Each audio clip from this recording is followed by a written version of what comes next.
Deputy Mayor Owens, and also for sharing your story and solidarity on this journey for all of us. And thank you to Mayor Walsh's City Hall and Ms. Maldonado Lewis for inviting us to join the city of Syracuse for a second consecutive year to celebrate upcoming World CP Day on October 6th. Those of us in the community of people with disabilities and those who love people with CP truly appreciate the attention and support of the city of Syracuse, including Mayor Walsh's tremendous efforts upon assuming office to ensure that wheelchair users are able to use our city's sidewalks during the winter. Thank you.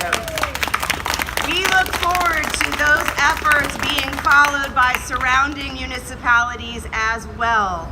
And thank you to the City Hall, to National Grid, to Onondaga Tower for turning the city green over the next couple of days to acknowledge World Cerebral Palsy Day. Thank you. And thank you, all of you, for joining us today to spread the word that people with disabilities and those of us who work with and love people with disabilities are here. Our community of people with disabilities and those who love them are here in Syracuse. We're on the east side, we're on the west side, the north side, the south side. We're in DeWitt, we're in Baldwinsville, and Fayetteville, and Cazenovia, in Cicero, Pompey, and all over central New York. This week, people in over 65 countries around the world are preparing to celebrate World Cerebral Palsy Day during this month of disability awareness. And you are now all officially part of that community. You're ambassadors for the CP community and our simple message that we are human and we want to be included in all spheres of life: social, employment, education, recreation and extracurricular activities, as well as public decision-making.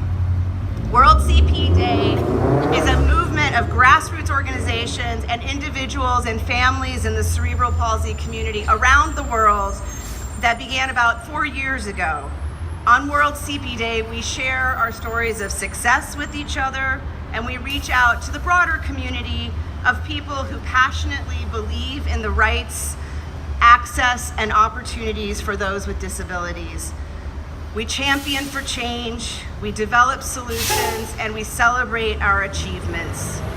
World CP Day reminds everybody that we are here and that we matter. CP matters. My family was at the Westcott Fair 2 weeks ago, and one of the people I met there for the first time was a wheelchair user who was in her 40s. She was hoping to make it today. I don't see her here. But I told her about World CP Day and the city of Syracuse's recognition of this World CP Day, and her face lit up. She told me that she lives with CP, but that she thought that the world had forgotten about people with cerebral palsy. She was deeply encouraged to hear that this day exists and that people are working to bring greater awareness about living with CP. World CP Day matters to people living with CP, the most prevalent disability in childhood, and a disability that affects 17 million people worldwide. It's a physical disability that affects movement and posture. It's a permanent condition, but it's not unchanging. And currently, with advances in medical technology, the number of people with cerebral palsy is expected to increase. CP matters. The rate of depression is 3 to 4 times higher for people living with disabilities such as cerebral palsy, and we can change that. But the single most important fact about CP is that in 2018, people living with CP are one of the least understood and most stigmatized communities in the world.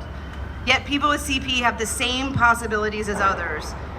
We should have rights that we need to participate as equals in society. Globally and here at home on the west side, on the east side, we are too often isolated, but families like ours want to connect with and mentor other families. Discrimination continues, and it will take many years to repair outdated attitudes that at best simply fail to include people with disabilities, and at worst continue to view us as burdens instead of humans with other identities as well.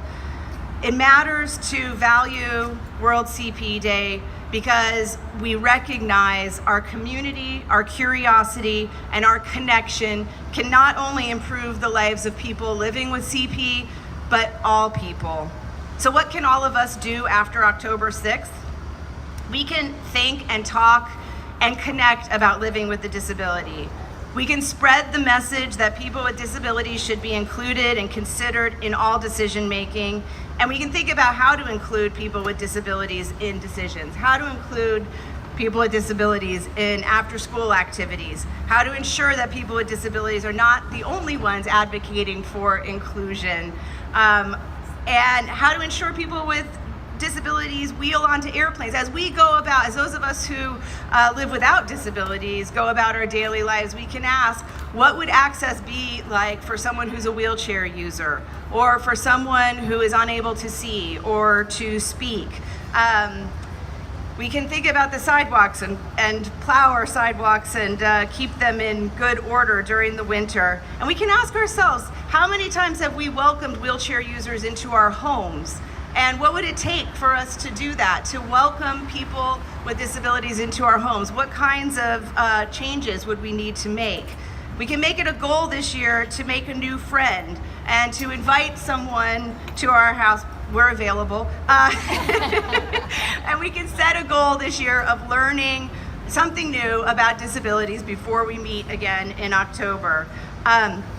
So we have a wonderful lineup today of speakers, and I wanted to mention that there are tools for action on the website worldcpday.org, and so there's plenty of other things to look at there, but I don't want to delay our lineup of great speakers today.